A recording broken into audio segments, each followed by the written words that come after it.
I've always been a logical and curious kind of person. I mean, that's just my personality. I remember when I was little, my parents gave me an electric train for Christmas.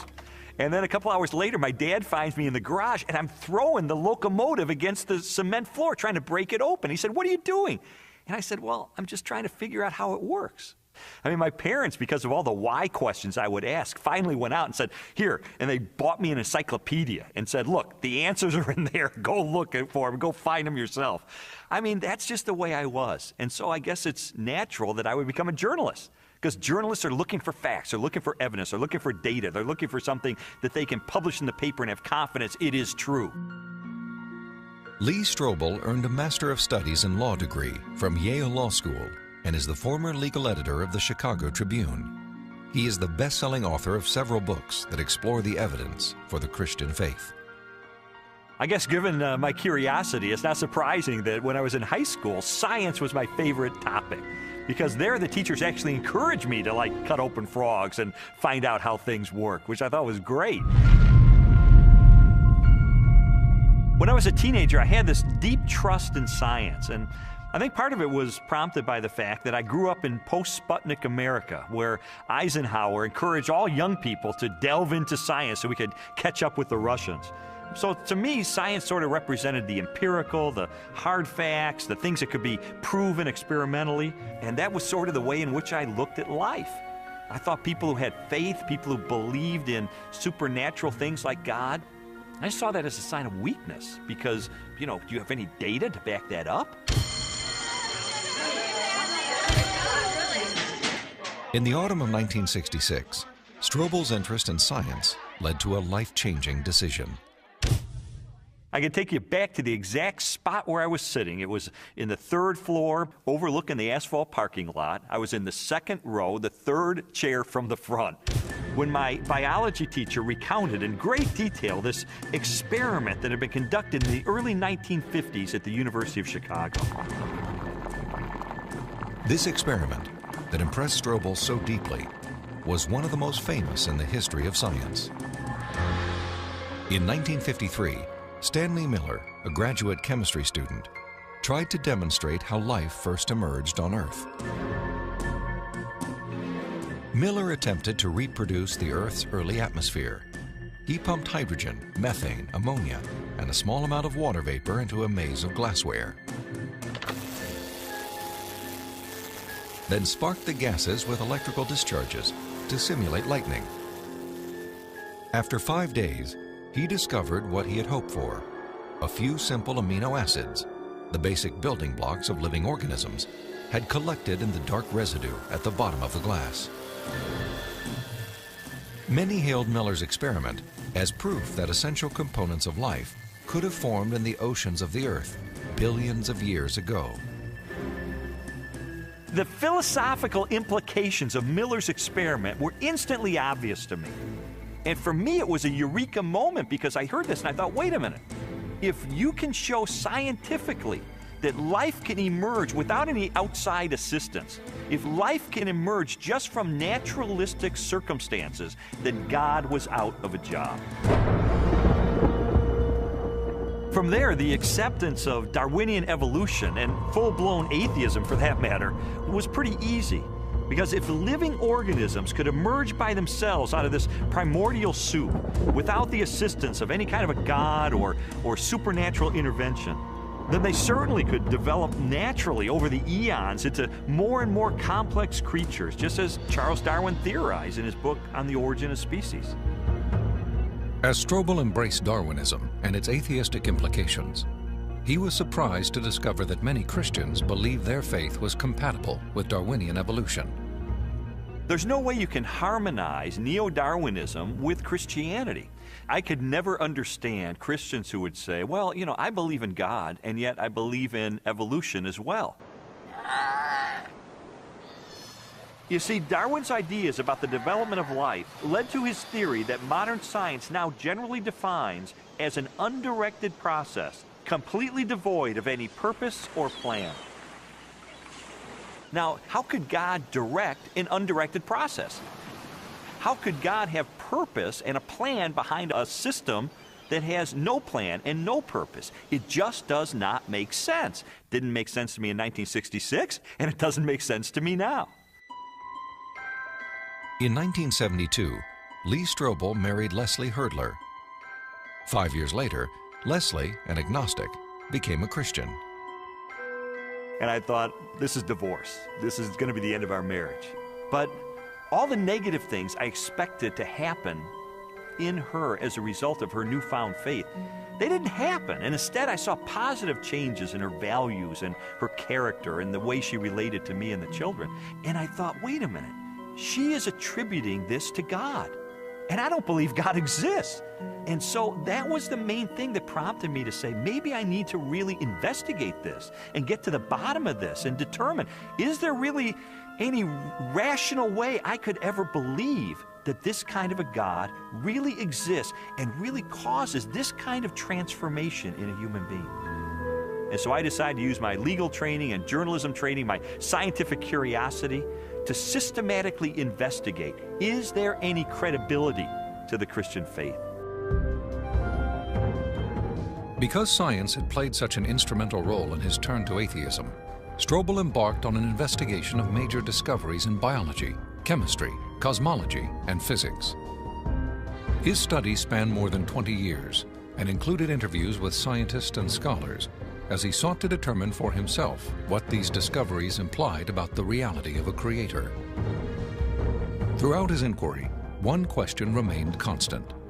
Does the evidence uncovered by contemporary science point us toward or away from the existence of God? Two-time Nobel Prize winner Linus Pauling once said that science should be the search for truth. And that's what I wanted to do. I didn't know where the evidence was ultimately going to take me, but I really did want to know the truth about God. And what I found shocked me, and it stunned me.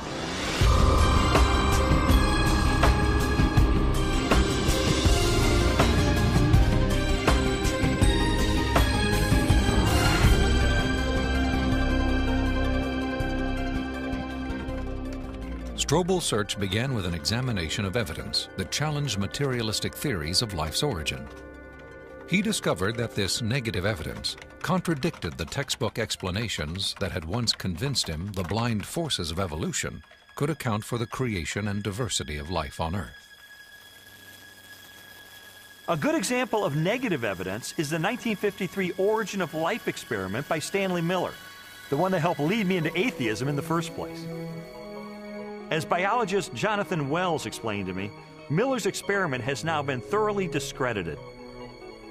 Stanley Miller put together a glass apparatus, and in that apparatus he put a mixture of gases that people at the time thought reflected the atmosphere of the early Earth.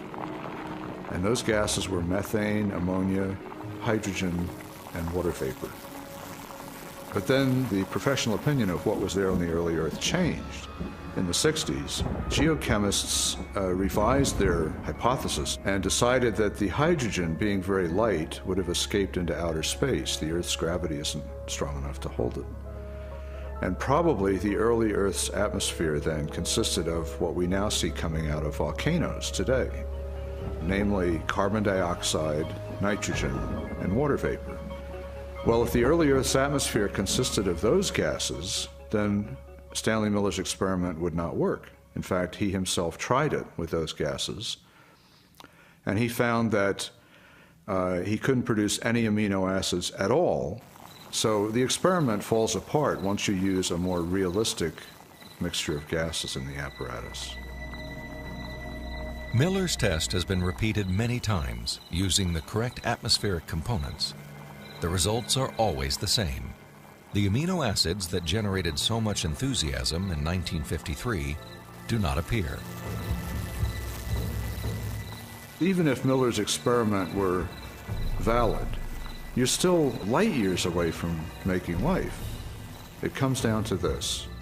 No matter how many molecules you can produce with early Earth conditions, plausible conditions, you're still nowhere near producing a living cell. And here's how I know. If I take a sterile test tube and I put in a little bit of fluid with just the right salts, just the right balance of acidity and alkalinity, just the right temperature, the perfect solution for a living cell. And I put in it one living cell. This cell is alive. It has everything it needs for life. Now I take a sterile needle and I poke that cell, and all its stuff leaks out into this test tube. You have in this nice little test tube all the molecules you need for a living cell. Not just the pieces of the molecules, but the molecules themselves. And you cannot make a living cell out of them. You can't put Humpty Dumpty back together again. So what makes you think that a few amino acids dissolved in the ocean are going to give you a living cell? It's totally unrealistic. Stanley Miller's experiment was not the only unsuccessful attempt to explain how life originated. Beginning with Russian chemist Alexander Oparin's work in the 1920s, theorists have also proposed chance, chemical attraction, and biological seeding from outer space as possible answers. Each has failed to account for how non-living chemicals could have arranged themselves into the most basic components of the first living cell.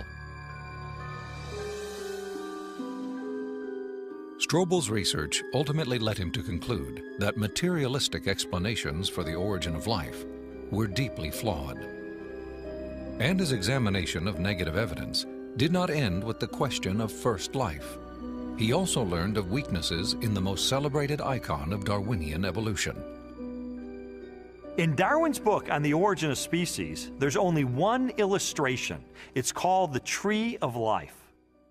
Darwin used it to explain how every species of animal and plant that ever existed on Earth had evolved from the same common ancestor through small, gradual steps over enormous periods of time.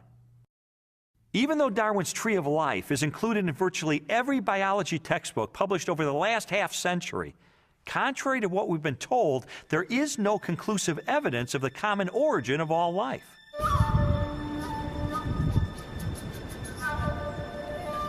Perhaps the most damaging blow to Darwin's theory is the fossil record. If all living organisms have descended from the same primitive life form, then the rock strata of the Earth should be filled with the fossilized remains of animals that were once part of a great evolutionary chain. A chain of small biological modifications, ultimately leading to a spectacular diversity of life.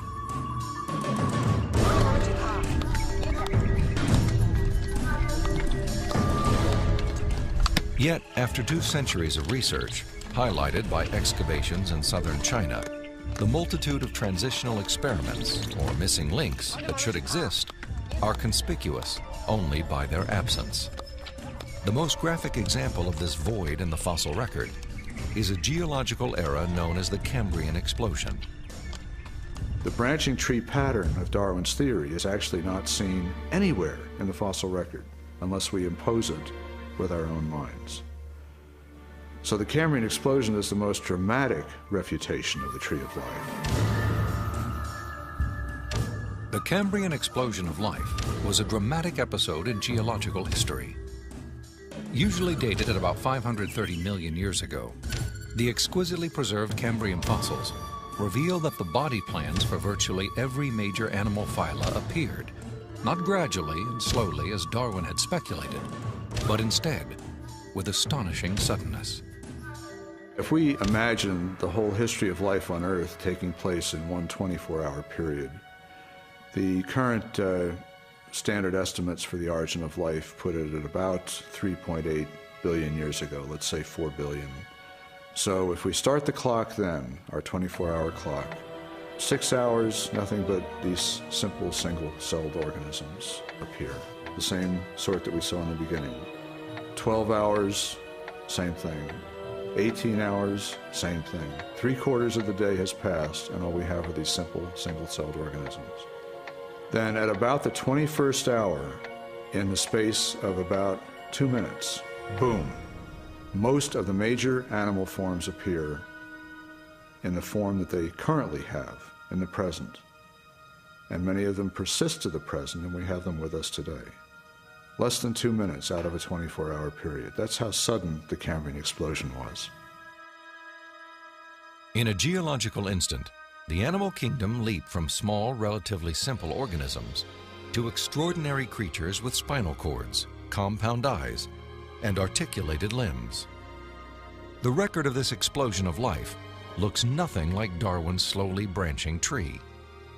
Darwin's theory is that there's a tree of life, where you have one organism diverging into many other organisms and big differences appearing at the top. What we really see is from here up. This does not exist in the fossil record. If I were using a botanical illustration, it would be a lawn with separate blades of grass sprouting independently of each other. And those would be the phyla.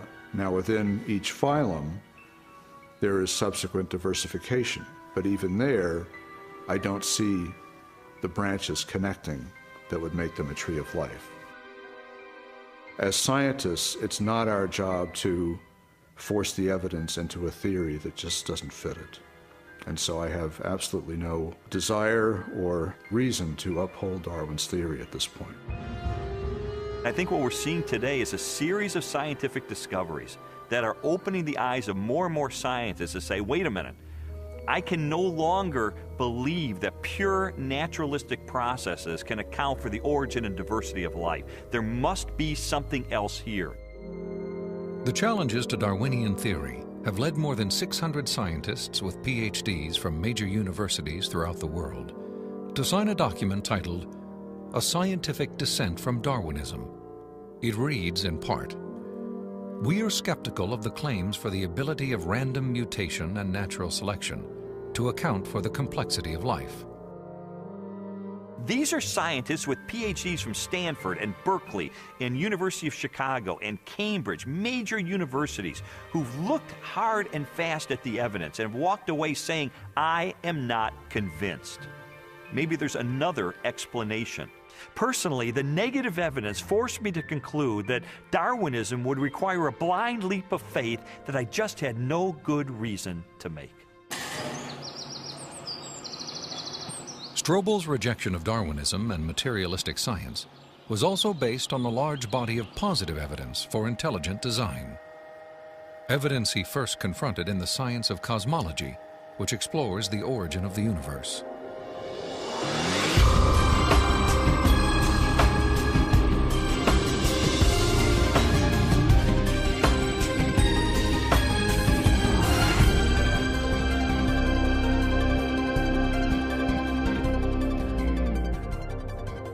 How did the universe begin? What is its source? Few questions have generated as much controversy through the centuries or inspired as many impassioned opinions. I interviewed William Lane Craig, a philosopher who has devoted much of his career to the study of cosmology and the question of origins. From ancient Greek materialism at the time of Plato and Aristotle up through 19th century idealism, the prevailing view was that the universe is eternal, that the universe never began to exist, that the universe as a whole is, as it were, a static, timeless entity. This belief in an eternal, unchanging universe, for centuries a pillar of Western cosmology, was unexpectedly challenged in 1915 by Albert Einstein's general theory of relativity. Einstein's equations implied a startling possibility. The cosmos was not static, but instead existed in a continual state of either contraction or expansion. Einstein did not like the idea that the universe was dynamic at all. In fact, like almost all scientists at the time in the early 20th century, he assumed the universe was static and eternal. What's interesting and ironic is that he thought he had made some kind of mistake in his equations for the general theory of relativity. But a few years after he developed the theory, a Belgian astronomer named Lemaitre developed a model based upon his equations, which again predicted that the universe was in a continual state of expansion. In 1929, theoretical predictions were confirmed with empirical data. At the Mount Wilson Observatory overlooking Los Angeles, astronomer Edwin Hubble studied light from distant galaxies. Hubble determined that galaxies beyond our Milky Way were moving away from us at a speed proportional to their distance from the Earth. The more distant the galaxy, the faster it is receding. Hubble's landmark discovery led most astronomers and physicists, including Albert Einstein, to a similar conclusion. If the universe is continually expanding, then at earlier points in its history, it must have been smaller and denser.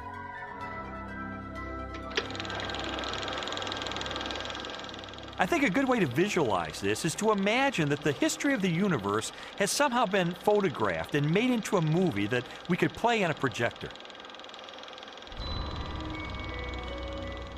As the projector runs forward, we watch the universe as it continually expands. But if the projector were to be stopped and were switched into reverse to make the movie run backward, then instead of watching the galaxies move farther and farther apart from each other, we'd see them draw closer and closer together. As you trace this expansion back in time, the universe grows denser and denser and denser until finally the entire known universe is contracted down to a state of infinite density, which marked the beginning of the universe. At this point, which cosmologists call the singularity, all matter and energy, physical space and time themselves came into being. This literally represents the origin of the universe from nothing. So the startling implication of Hubble's discovery was the temporal finitude of the universe, that the universe had an absolute beginning at some point in the finite past. During the second half of the 20th century, other discoveries also pointed to a universe with a beginning. These images of the cosmic microwave background radiation document what most scientists now believe is the remnant heat generated during the universe's early history. Background radiation is found throughout the cosmos and indicates its expansion from a sudden, perhaps violent moment in time. This evidence for a finite universe has reaffirmed the conclusion of an ancient philosophical deduction. It is called the Kalam cosmological argument. The Kalam argument is deceptively simple in its formulation. It consists of basically three steps. Premise one is that whatever begins to exist has a cause. Something cannot come into being uncaused out of absolutely nothing. Premise two is that the universe began to exist. And the remarkable development that has occurred is that for the first time, we now have solid scientific evidence for the truth of that second premise, that the universe began to exist. And from those two premises, it follows logically, therefore, the universe has a cause of its existence. Whatever begins to exist has a cause. The universe began to exist, therefore the universe has a cause of its existence. And that points to a reality beyond the universe, a transcendent reality beyond space and time, and therefore non-physical and immaterial, which created the universe out of nothing and brought it into being. The implications of a finite universe, coupled with other discoveries of modern cosmology, have led many scientists to unmistakably theological conclusions.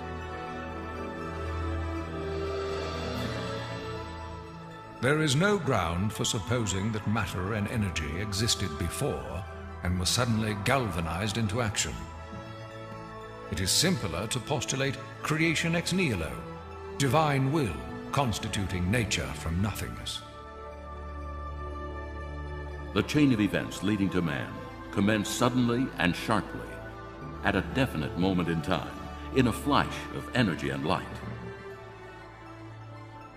We can't understand the universe in any clear way without the supernatural.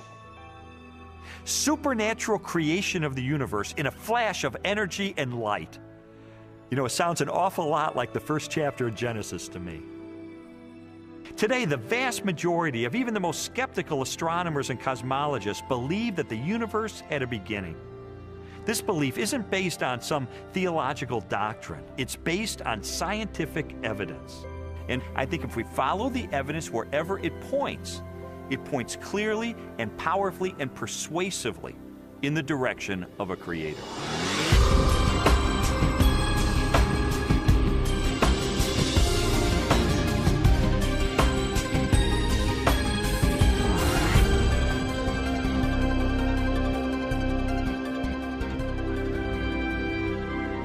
Since the beginning of time, all the matter in the universe has been governed by precisely balanced laws and constants.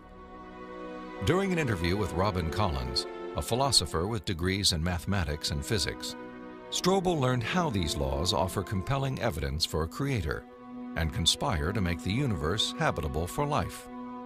The laws of physics are balanced on a razor's edge for life to occur.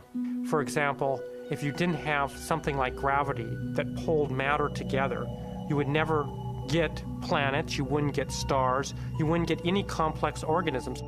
If you didn't have the strong nuclear force, there would be nothing to hold protons and neutrons together in the nucleus. And so you wouldn't have any atoms, so no chemistry. If you didn't have the electromagnetic force, you would have no bonding between chemicals. You'd have no light, and the list goes on. So you need all these sorts of fundamental principles have to be in place in order for life to occur. Wipe out one of those principles, wipe out one of those laws, no life. Strobel learned that life also hinges on the precise strengths and relative values of many different physical constants. One example of this fine-tuning is the force of gravity. Imagine a ruler divided up into 1-inch increments and then stretched across the entire universe, a distance of some 14 billion light years. For the purposes of illustration, the ruler represents the possible range for gravity. In other words, the setting for the strength of gravity could have been anywhere along the ruler, but it just happens to be situated in exactly the right place so that life is possible. Now, if you were to change the force of gravity by moving the setting just 1 inch compared to the entire width of the universe, the effect on life would be catastrophic. No large-scale life forms could exist. Anything that was more than the size of a pea would be completely crushed. So you might be able to get life of a very, very primitive sort, such as bacteria, but you could never get conscious observers. The strength of gravity is just one of at least 30 separate parameters that must be finely tuned to produce a life-sustaining universe. Another example is the cosmological constant. The cosmological constant describes the expansion speed of space in the universe. If space expands too quickly, then the universe will spread out so quickly that material objects can't form. So you can't get stars and galaxies and planets and the types of things that we, of course, take for granted in our universe. Physicists have determined that the cosmological constant is fine-tuned to 1 part in 100 million billion billion billion billion billion. Such precision has been compared to traveling hundreds of miles into space, then throwing a dart at the Earth and hitting a bullseye measuring 1/trillionth of an inch in diameter, an area less than the width of a single atom. Just consider those two parameters, gravity and the cosmological constant. Their level of fine-tuning is to a precision of 1 part in 100 million trillion, trillion, trillion, trillion, trillion, trillion. I mean, that's like 1 atom in the entire known universe. This fine-tuning is also evident at the atomic level. The strong nuclear force binds atoms together. If the strength of this force were to decrease by 1 part in 10,000 billion billion billion billion, the only element left in the universe would be hydrogen. Again, chemical life would not be possible. The fine-tuning of the laws and forces of physics is so precise that few theorists are comfortable invoking mere chance as an explanation, unless our universe is not the only roll of the dice. If the universe looks like it's fine-tuned for complex life, maybe there's a fine-tuner. Maybe it was fine-tuned for life. And this has certain unsavory theological implications. And so it's not surprising that those committed to a fundamentally materialistic view of reality would try to find an escape hatch. And the most popular escape hatch for this theological implication of fine-tuning is this idea of multiple universes. As its name suggests, the theory of multiple universes proposes that our universe is not alone. Instead, it is part of a vast ensemble of universes, each with a different set of laws and constants. If there's only one universe, then the conclusion that the universe looks fine-tuned because it is fine-tuned is inescapable. But if our universe is just one of a vast set, then you seem to have more resources to play with. Chance gets a new lease on life. I sometimes try to imagine what physicists have in mind that postulate this idea of multiple universes. I mean, what would the generator look like that creates them? Maybe it's like a giant monolith that has dozens of different dials, each of which has to be set to the right physical constant. If we think of these parameters as dials, each of the dials is different. So if you produce enough universes with enough different dial settings, eventually, just by chance, you get one just right. So you might have to produce a trillion universes. But eventually, if you have a generator that's just spitting out just an enormous number of them, then it gets the right dial setting. And then by just chance, you get conditions right for life. So it's a huge cosmic lottery. That's the idea. It's an interesting idea. I mean, there's really only one problem with it. There's no independent evidence that it's true. Besides, it really just pushes the question back a step, because we could still ask, who built the generator? The suggestion of multiple universes strikes me as a desperate attempt to explain away the obvious, which is that the universe is finely tuned by an intelligence to sustain complex life. An intelligence that must be beyond the constraints of time and space.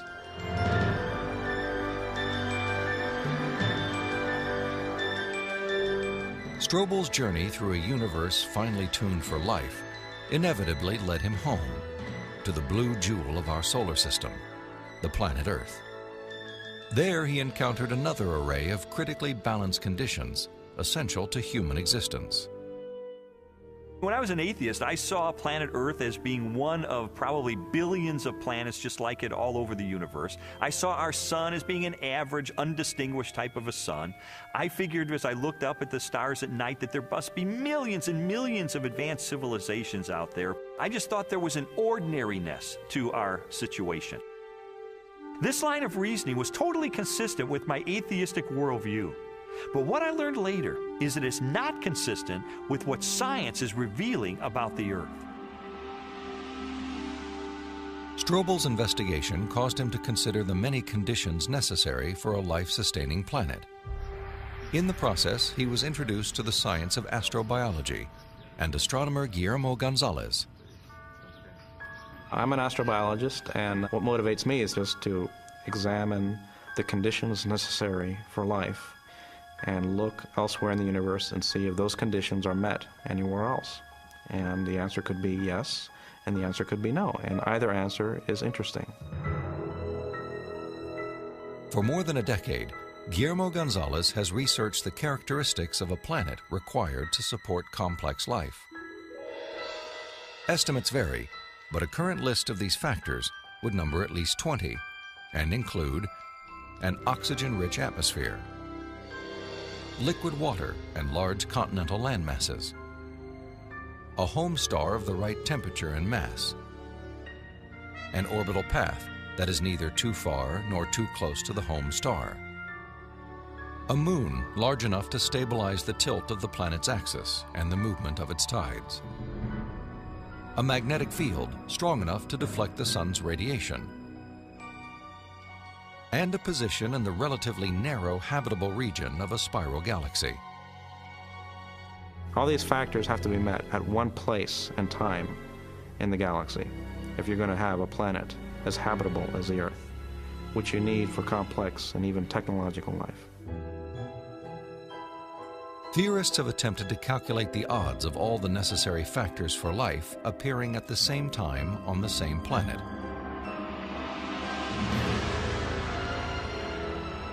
A conservative estimate is 1 chance in 10 to the negative 15th, or 1/1000th of 1/1 trillionth. On those terms, even when compared to the billions of suns and possible planets in our Milky Way galaxy, the probability of even a single habitable world appears unlikely. There are many probabilistic resources in the galaxy, but on the other side of the coin are all these factors that you need. You have to get just right in order to have just one habitable planet like the Earth. And that leads me to conclude that yes, we're rare in the galaxy. Gonzalez's study of the Earth's habitability led him and colleague Jay Richards to expand the scope of their research. They began to examine how a life-sustaining planet like Earth may also give its human inhabitants access to the mysteries of the universe.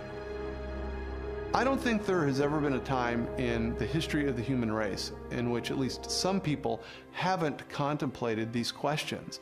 We ask, why can we see distant galaxies, millions of light years away in the universe? Why can we postulate what's going on inside atoms or inside black holes? Why are we able to discover things about the universe, to answer questions about its age? For most scientific discoveries that we're able to make, these sorts of things can't be explained in terms of the survival of the fittest of our distant ancestors. Not only our ability to do science, but the openness of the natural world to science just completely outstrips the sort of reductionist and Darwinian explanations that we're used to.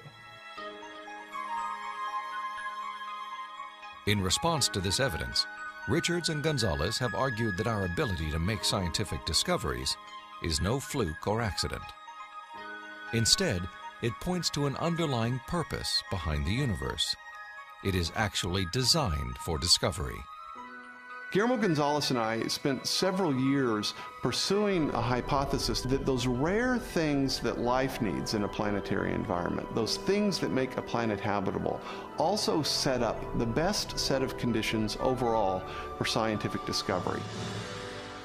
There are many examples of this correlation, including our planet's oxygen-rich atmosphere, both a critical requirement for our survival and a transparent window that allows us to explore the distant universe.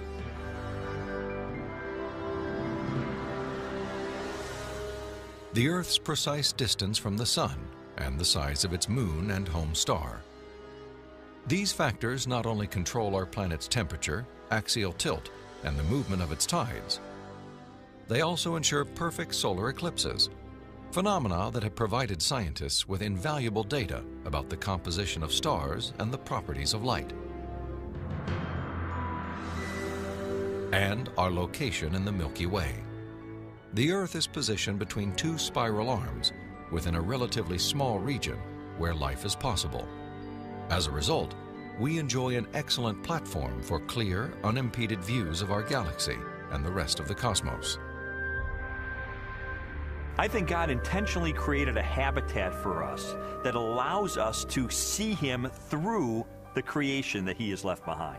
And this habitat is conducive for us to do scientific research. It didn't have to be that way, but it is. Why? Because I believe that by doing science, we find God.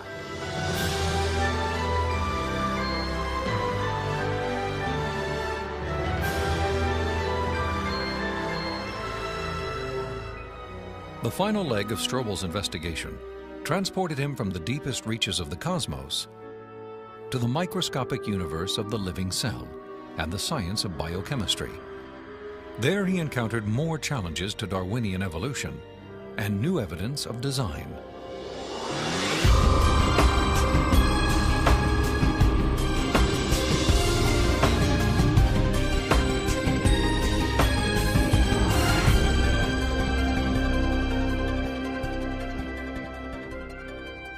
Throughout the second half of the 20th century, spectacular technologies revolutionized scientific understanding of the cell, the basic unit of life.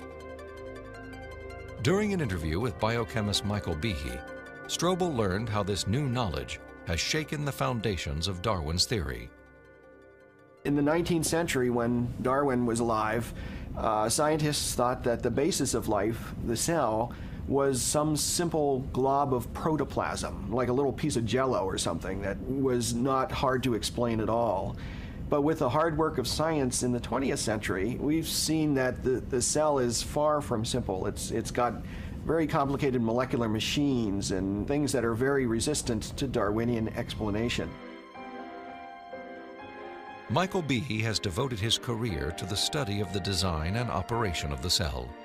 He has also written extensively on the biochemical challenge to evolution. Most people have no idea of how small and complex cells are. A typical cell from you or me, called a eukaryotic cell, is probably 1/10 of the size of the head of a pin. And yet, in that single cell, there are about 3 billion units of DNA, making out the chromosomes.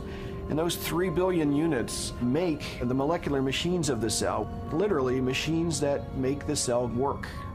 With computer animation, we can enter the cell.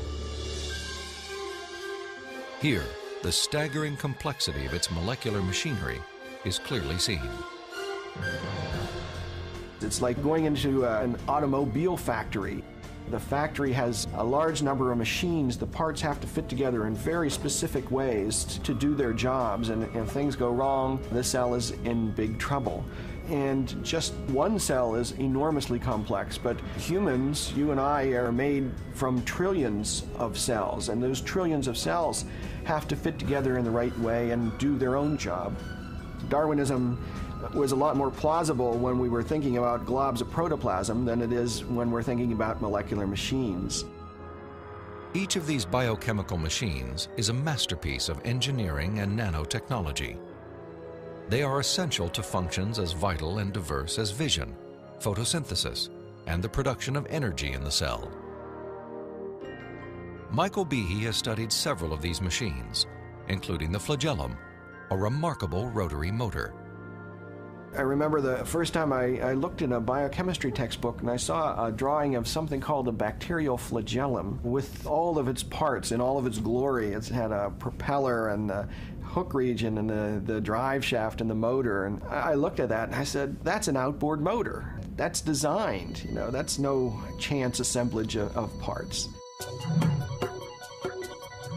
Behe's reaction was not surprising, especially when the bacterial flagellar motor is animated and magnified more than 50,000 times to display the details of its construction and operation.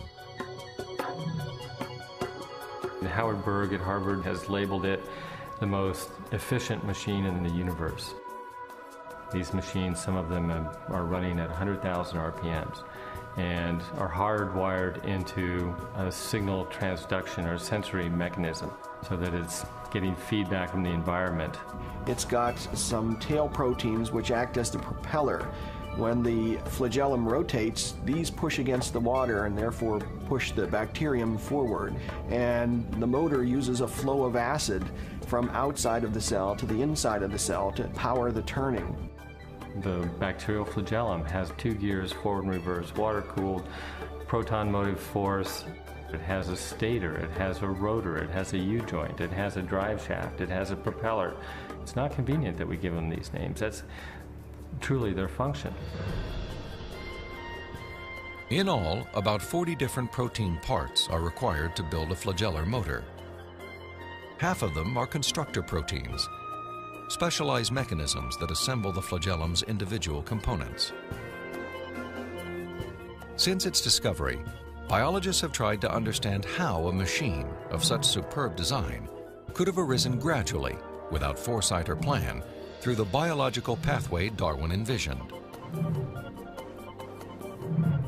I think what Darwin was trying to show was that things that look designed aren't really designed, but that we can find naturalistic processes to account for the complexity of life.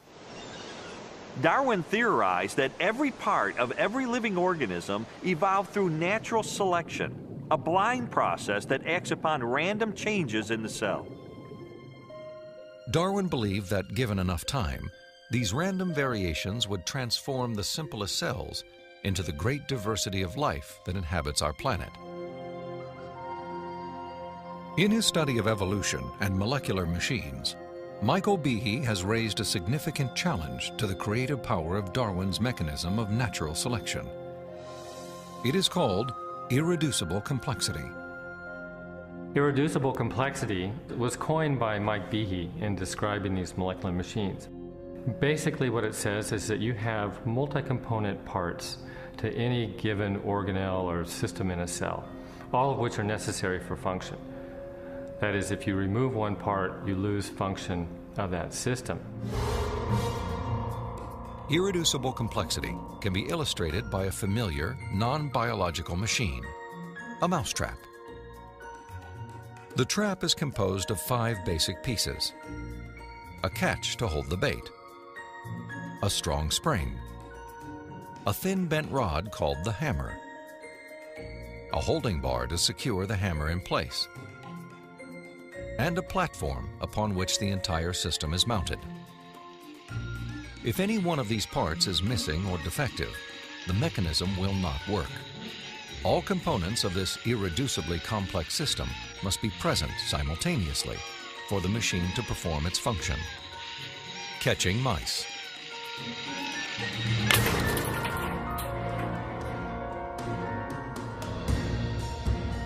The concept of irreducible complexity also applies to biological machines, including the bacterial flagellum. All told, there are about 40 different protein parts which are necessary for this machine to work. And if any of those parts are missing, then either you get a flagellum that doesn't work because it's missing the hook or it's missing the drive shaft or whatever, or it doesn't even get built within the cell. You can't put something like that together gradually because they need a large number of parts interacting with each other at the same time before they work at all. Without the tools to observe the machinery of the cell, and long before the idea of irreducible complexity, Charles Darwin offered a way to test his own theory. In Origin of Species, he wrote, "If it could be demonstrated that any complex organ existed, which could not possibly have been formed by numerous, successive, slight modifications, my theory would absolutely break down." Darwin acknowledged that if someone identified a biological system that could not have been constructed in incremental steps over long periods of time, then his theory would be invalid. And what Michael Behe and others have discovered is the existence of biological machinery that cannot be explained away by Darwinian processes. Darwin's failed predictions have in fact falsified his own theory.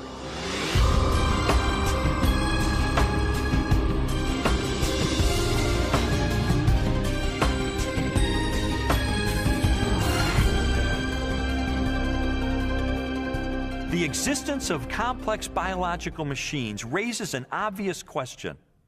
If natural selection wasn't the agent of their construction, then what was? The centerpiece of my investigation was an interview with philosopher of science, Dr. Stephen Meyer. Meyer, who holds a PhD from Cambridge University, brought me face to face with the most efficient information processing system in the universe. The DNA molecule and its language of life. The discovery of the information-bearing properties of DNA and RNA is a fundamental challenge to all materialistic theories of the origin of life. Neo-Darwinism and its associated theories of chemical evolution and the like will not be able to survive the biology of the information age, the biology of the 21st century. Meyer's conclusions are based upon his understanding of the DNA molecule and the genetic instructions that are locked within the nucleus of living cells. In 1953, when Watson and Crick elucidated the structure of the DNA molecule, they discovered that DNA was a carrier of genetic information in the form of a 4-character digital code. That is to say that DNA functions like a software program, only more complex than anyone has ever created or devised. For a biological system to run and operate, it needs genetic information to build the proteins and protein machines that cause the cells to maintain their function. This information is stored in a precise arrangement of 4 chemicals that scientists represent with the letters A, C, T, and G. Sequences of these chemicals provide the instructions necessary to assemble complex protein molecules that in turn help form structures as diverse as eyes, legs, wings, and hearts. This code has been called the language of life, and it is the most densely packed and elaborately detailed assembly of information in the known universe. Geneticist Michael Denton has estimated that the amount of biological information necessary to build all of the proteins in all of the species of organisms that have ever existed on planet Earth could be held in a single teaspoon. And we'd still have room left over for all of the information contained in every book ever written.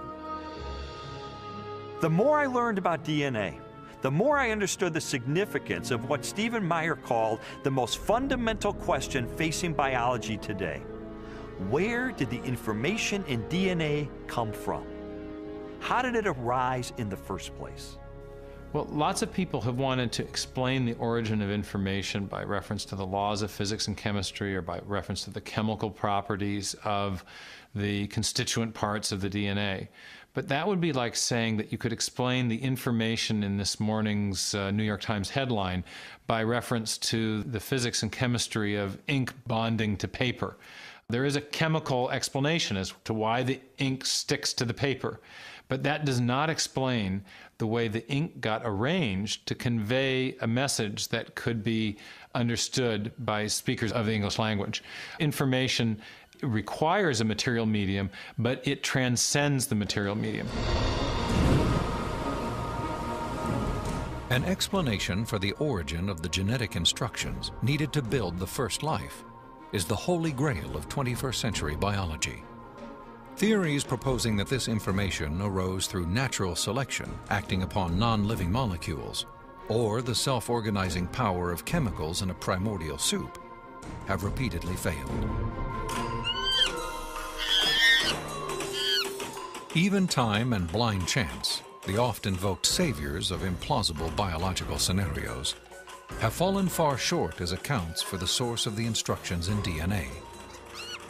Mathematicians, for example, have calculated that a universe filled with monkeys, typing relentlessly throughout the oldest estimated age of the cosmos, would have no realistic chance of producing Shakespeare's play Hamlet, let alone a transcript of the genetic information required to build even the simplest living cell. Based on our uniform and repeated experience, which is the basis of all scientific reasoning about the past, there is only one known cause for the origin of information, and that cause is intelligence. Whether we're looking at a hieroglyphic inscription, a section of text in a book, or a computer software, if you have information and you trace it back to its source, invariably you come to an intelligence. Therefore, when you find information inscribed along the backbone of the DNA molecule in the cell, the most rational inference, based on our repeated experience, is that an intelligence of some kind played a role in the origin of that information. The implications of the scientific evidence, coupled with Meyer's logic, are profound. If we are finding information inside every cell and every living creature, could that not be, in a sense, the signature of a creator?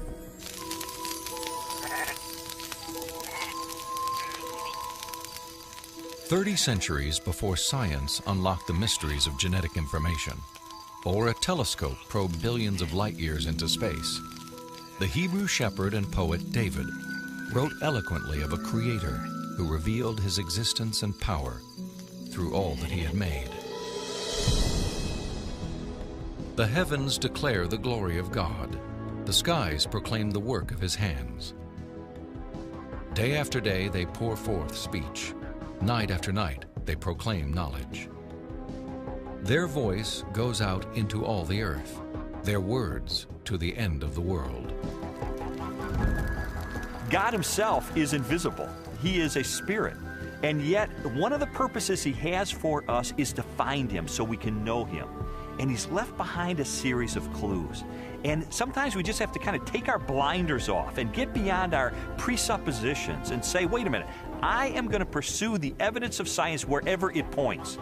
And if it takes me to a very uncomfortable conclusion that there is a creator, then if the evidence points in that direction, that's the way I'm going to go. According to a lot of the mainstream media, the theory of intelligent design is a faith-based idea.